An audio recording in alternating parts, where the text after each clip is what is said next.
Permettez-moi d'abord de dire qu'il s'agit d'un tribunal d'instruction et non d'un tribunal accusatoire. C'est un événement éducatif à but non lucratif, avec une énergie et une intelligence énormes, et nous nous réunissons pour essayer de mettre en évidence certains de ces aspects.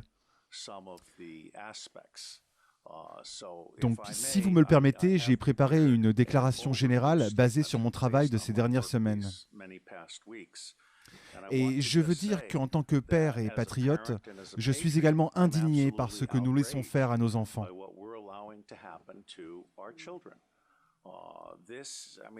Ce que je veux dire, c'est que l'humanité est jugée par la façon dont elle traite les membres les plus vulnérables de la société. Permettez-moi de dire, bien que la pédophilie signifie l'amour des enfants, n'a rien à voir avec la maltraitance des enfants. Ces enfants ne sont pas seulement kidnappés et dans certains cas élevés par des familles comme culture commerciale. Nous avons des gens aux États-Unis qui élèvent des enfants dans le but de les vendre. Et lorsqu'ils sont vendus, ils sont vendus sans certificat de naissance, ce qui signifie qu'il est plus facile de les tuer, et que donc personne ne demande où ils se trouvent. Nous importons également des enfants par avion, encore une fois, des enfants qui n'ont aucune documentation. Il ne s'agit pas seulement d'esclavage d'enfants ou d'abus sexuels, mais c'est aussi la torture des enfants, parce que vous avez le sang adrénalisé. Vous avez des cérémonies de consommation de sang du monde satanique. C'est aussi l'utilisation d'enfants pour prélever des organes sur le corps.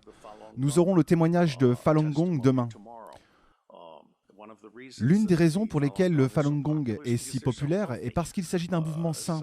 Vous pouvez donc prélever des organes corporels et donc en tirer le meilleur parti. Et puis vous avez des cérémonies rituelles et des meurtres rituels ainsi que des meurtres accidentels.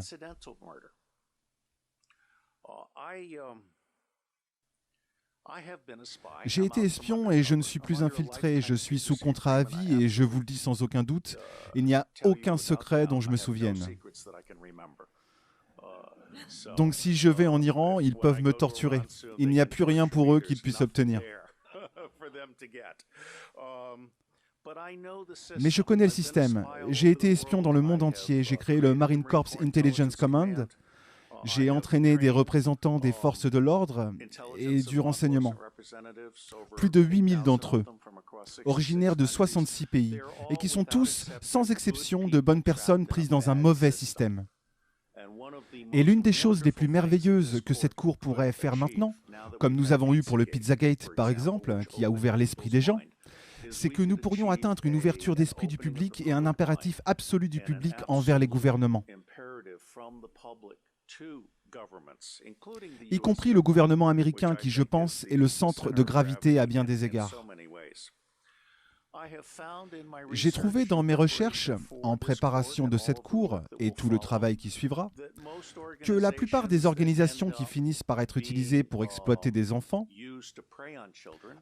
Oxfam en est un exemple récent, toutes les organisations à travers les États-Unis, les Boy Scouts d'Amérique, toutes les agences de services à l'enfance aux États-Unis n'ont pas commencé comme des organisations pour exploiter les enfants, mais elles finissent par attirer les pédophiles.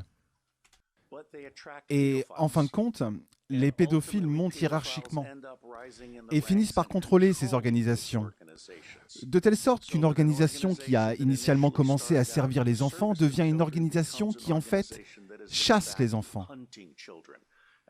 Et l'un de nos distingués commissaires a écrit un livre absolument merveilleux intitulé « Les chasseurs d'enfants » que je recommande à vous tous comme résumé du sujet.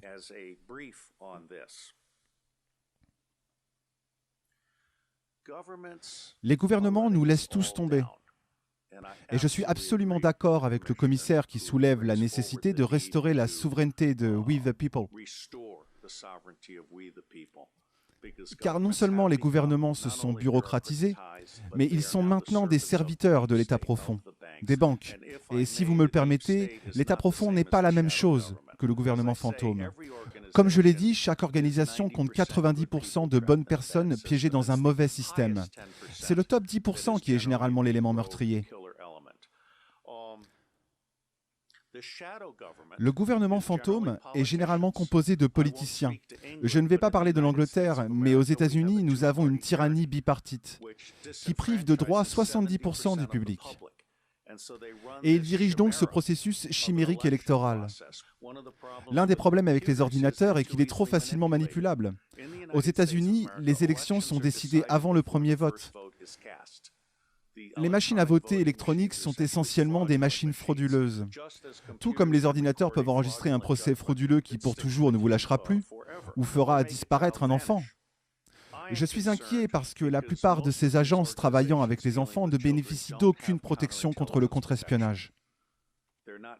Ils n'enquêtent pas sur les gens qui montent dans les rangs et le gouvernement permet que cela se produise. Donc ce que vous obtenez essentiellement, ce sont des pédophiles qui semblent généralement être les personnes les plus merveilleuses et sociables.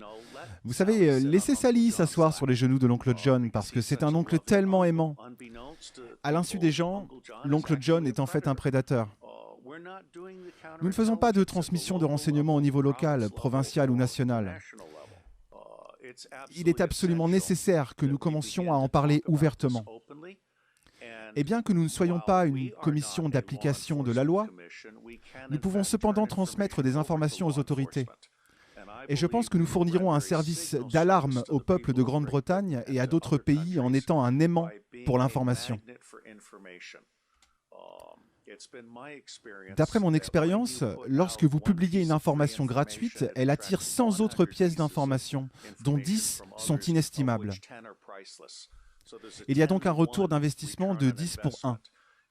Et cette commission cherche à créer une bibliothèque en ligne et d'autres choses dont je vous parlerai dans un instant. Je pense que nous servirons d'aimant, de plaque tournante, de catalyseur pour une nouvelle prise de conscience mondiale émergente au sujet de la pédophilie sous tous ses aspects. Il y a une raison de s'alarmer. Il y a deux raisons principales de s'alarmer. Au-delà du fait même de la pédophilie et de son existence qui, comme Sa Grâce l'a souligné, existe depuis des siècles,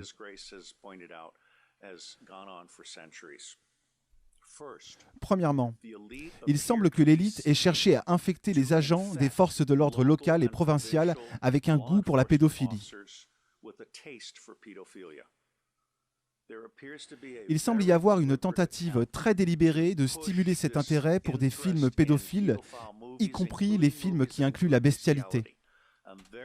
Je suis très inquiet car nous voyons des snuff movies maintenant et nous voyons des films où des chiens de guerre militaires violent des enfants, et même de très jeunes enfants. Et ces films ont pu être sortis de l'occupation américaine en Afghanistan émanant de l'ennui des troupes de l'armée américaine au sein des Marines. En Afghanistan, la pédophilie est courante. C'est une pratique standard au niveau des villages. Mais les chiens de guerre militaires, en plus de la pédophilie courante, associés à des caméras vidéo, dont tous les soldats et marines américains sont dotés, sont une combinaison très très toxique.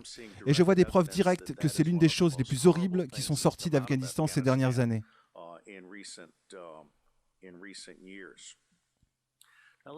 Maintenant, permettez-moi également de vous dire que nous avons une deuxième préoccupation. Comme le témoin l'a magnifiquement défini, il s'agit de l'extraction d'actifs. Son message principal est que le même mécanisme qui dépouille les familles de leurs enfants dépouille la richesse de ceux qui en sont victimes. Il ne s'agit pas seulement des lanceurs d'alerte, mais comme nous le verrons mercredi, les maris sont assez stupides pour essayer de cacher leur argent en le transférant à l'étranger, pour ne pas avoir à le partager avec leurs femmes. Et ce que les maris font quand ils remettent leur argent à des intermédiaires, qui font partie de ce système, c'est de se marquer eux-mêmes comme cible. Ils pourraient tout aussi bien faire une marque sur leur front, car ils sont maintenant devenus la proie d'un système identifiant les gens qui demandent à être dépossédés.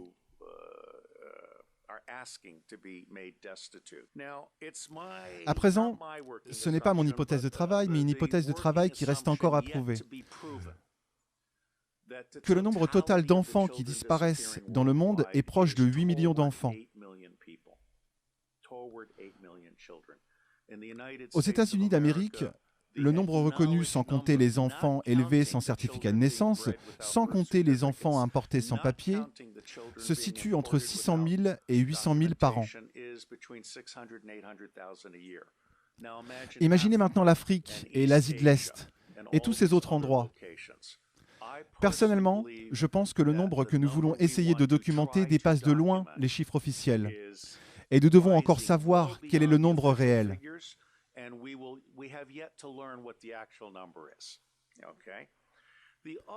L'autre hypothèse de travail est de savoir combien de temps les enfants survivent dans ce système.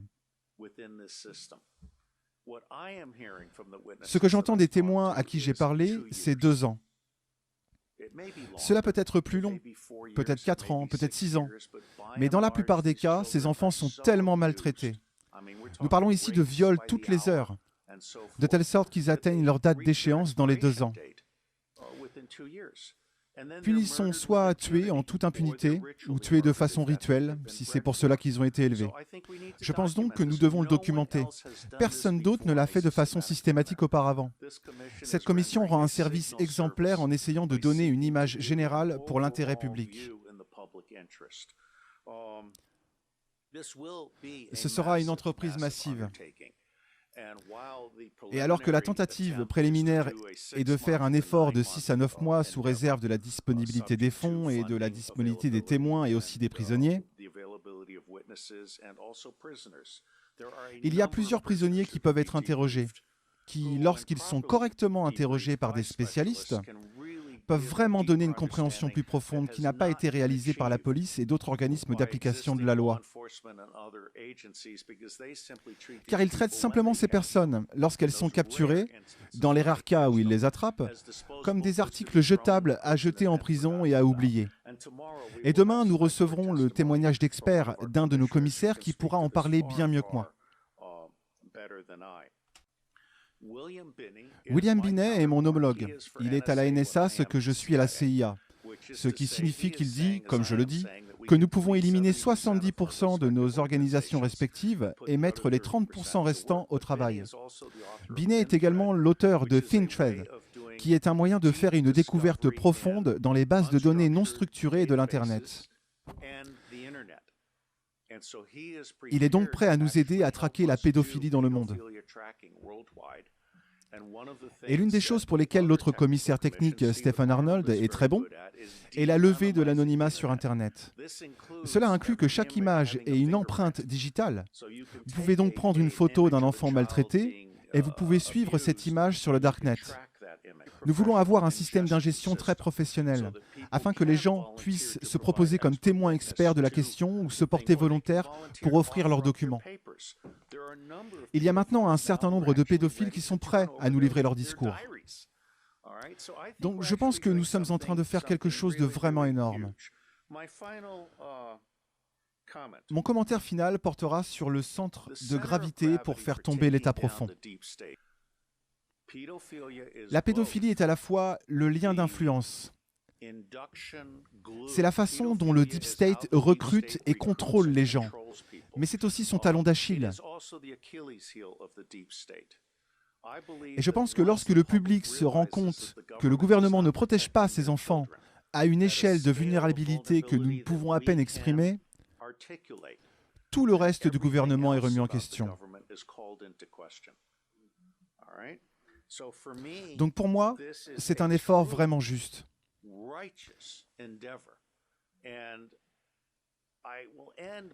Et je terminerai en disant que, autant que cela puisse mettre les Britanniques en colère, pour moi, le centre de gravité du changement est le public américain.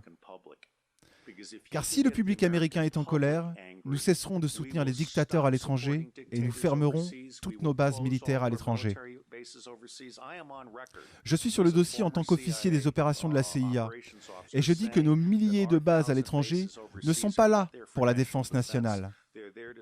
Elles sont là pour servir de refuge à la contrebande d'armes à feu, d'or, d'argent liquide, de drogue et de jeunes enfants. Alors laissez-moi vous dire que je suis fier d'être dans cette initiative et je pense que peu importe ce que nous faisons ou ne faisons pas, cela fera une différence. Dieu vous bénisse.